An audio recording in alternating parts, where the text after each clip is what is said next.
Hello बच्चों, चलिए प्रश्न को देखते हैं। प्रश्न है 10 और 250 के बीच में 4 के कितने गुणज हैं। प्रश्न को हल करने से पहले हम प्रश्न की जो मुख्य अवधारणा है उस पर विचार करते हैं।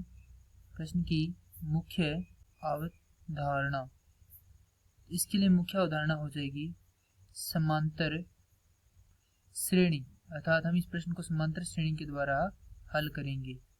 उससे पहले हम इस समांतर श्रेणी की परिभाषा देखते हैं कि समांतर श्रेणी की परिभाषा क्या होती है। तो वह अनुक्रम जिसके प्रत्येक दो क्रमागत पदों का अंतर समान रहे, समांतर श्रेणी कहलाती है। इसका रूप होता है A1, A2, A3 और इसी प्रकार यह चलती रहती है nवें पद तक।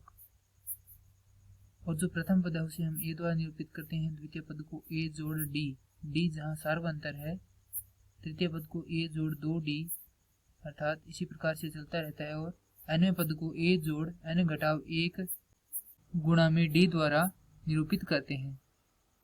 अतः nवें पद के लिए सूत्र हो जाएगा AN बराबर A जोड़ n घटाव 1 गुणा में D को ज्ञात करने के लिए हम यहाँ पर जो आगे वाला पद, अर्थात हम यहाँ पर द्वितीय पद लेते हैं तो उसमें से प्रथम पद को घटाएंगे, यदि तृतीय लेते हैं तो उसमें से द्वितीय पद को घटाएंगे।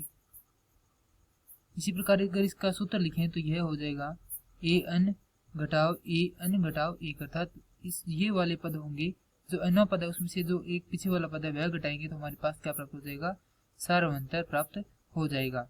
अब प्रश्न को देखते हैं। प्रश्न है 10 और 250 के बीच 4 के कितने गुणज है। तो 10 के बाद जो 4 का गुणज है वह होता है 12, उसके बाद होता है 16, उसके बाद होता है 20, उसके बाद 24। इस प्रकार चलते चलते जो 250 है उसके पास में 4 का गुणज होता है 248। अतः इस प्रकार से हमारे पास ये एक श्रेणी प्राप्त होती है। यदि हम इसके सार्वंतर के बारे में विचार करें तो इसका सार्वंतर हो जाएगा D बराबर, द्वितीय पद है इसका 16 घटाव प्रथम पद है 12, तो इसका जो सार्वंतर है वह आ रहा है 4। चूंकि हम 4 के गुणज ज्ञात कर रहे हैं इसीलिए हम इसका सार्वंतर सीधे ही 4 लिख सकते हैं। और इसका प्रथम पद A बराबर हो जाएगा 12। हमें ज्ञात करना है कि ये जो पद है वह कितने हैं, क्योंकि यदि हम इन पदों की संख्या ज्ञात कर देंगे तो ये 4 के गुणज है और यही क्या हो जाएगा, हमारे प्रश्न का सही उत्तर हो जाएगा। तो अंतिम पद है, मान लेते हैं वह है nवां पद बराबर 248। nवें पद के लिए सूत्र होता है AN बराबर A जोड़ A का मान है 12 जोड़ n का मान हमें निकालना है घटाव 1 गुणा में D का मान है 4।